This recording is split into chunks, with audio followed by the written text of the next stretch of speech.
Hey, Roger, good morning. Leroy here from the off-campus area of Marquette University, and we're just kind of tinkering with the EQ settings here in this FT891. But a beautiful, beautiful signal here in Milwaukee. You're like between 10 and 15 over here. Go ahead. Roger. This is KC9VKV. And what was your call sign there at Marquette University? Roger, we're in the off-campus area of Marquette University. Please copy Whiskey Delta 9, Hotel Oscar Tango.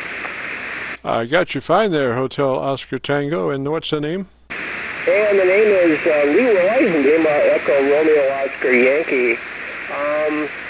You'd have to forgive my curiosity, but you're really doing a nice job on the meter here. What you running over there?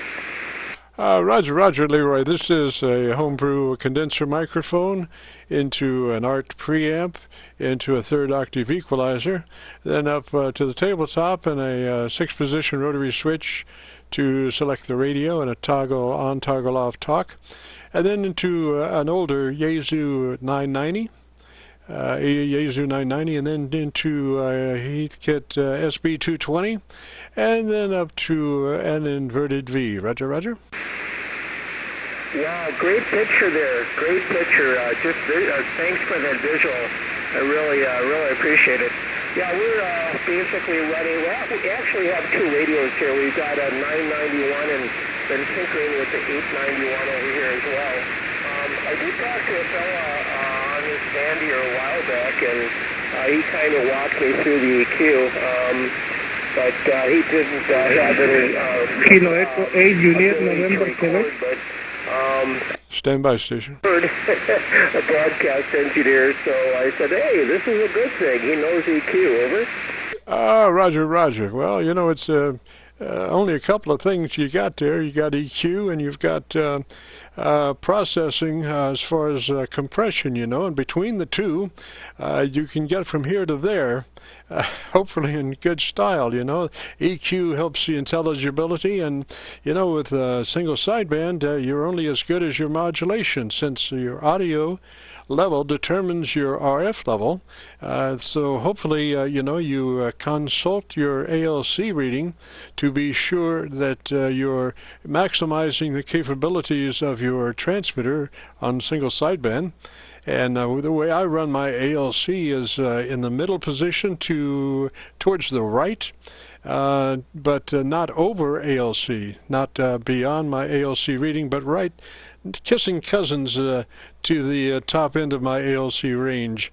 And that way, as you bring your audio level up to that position on your ALC, you are fattening up your signal, so to speak, and hopefully what you're looking for is around a 3 dB dynamic range. So between a nice good reading on your ALC and maybe into processing with your compressor, if you have a 1 to 10 possibility, if you run that compressor at about a 3, that will further help you fatten up your audio. Roger?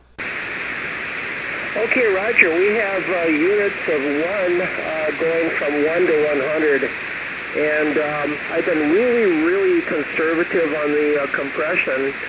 Currently we're running 12% here, but if you think I could budget up a little bit, I can definitely do that. But I'll do that later today. Thank you so much for that. That's great. Roger, so if you've got 1 to 100, if you run it at about a 30, that will be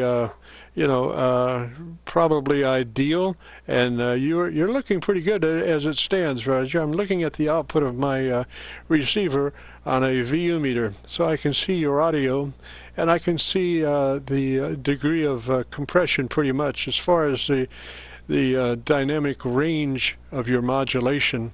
And we want to be, I think, at about 3 dB dynamic range, which, you know, if you stop to think about it, your average peak modulation without any processing is probably around 30%.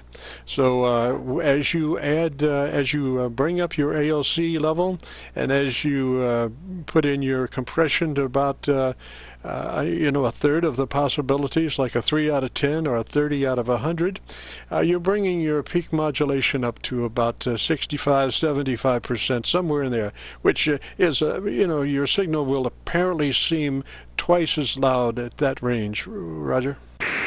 Roger. Thank you very much for that. I really appreciate it.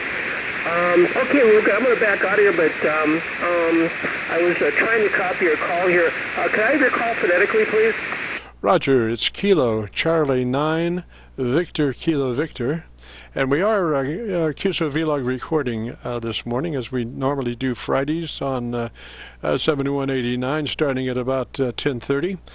We do have a Qso-Vlog page, so we will take the recording and post it up on YouTube in the next couple of days. So if you're curious about what your audio sounds like, if you go to YouTube in a couple of days and do a call letter search for Kilo Charlie 9 Victor Kilo Victor, that will bring up our Qso-Vlog page, and the program for today will be called, I use the date and the frequency, so I call the program will be called My Group, the date 9/14/18, and the frequency 7189. Roger? Roger. Thank you very much. A little background here with the station. We're running a dual band end-fed half wave here for 20 and 40 meters. And it's one of those LNR precision end-feds. And I needed to get something out of my window here without drawing any attention. It's basically 18 gauge stranded copper weld that's coated with I think a black polyurethane or something like that.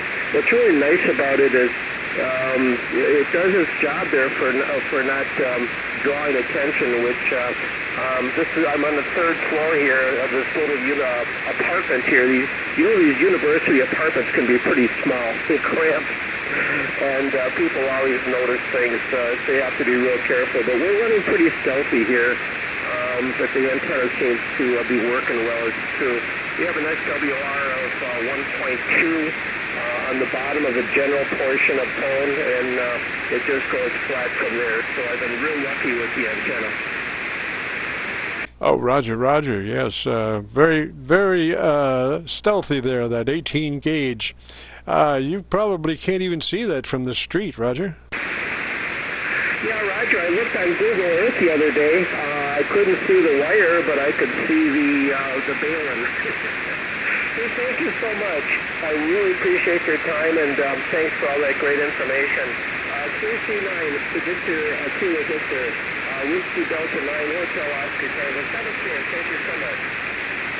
Roger, Leroy. 3's up that way, sir. You have a real good day at Marquette University. And this is KC9VKV.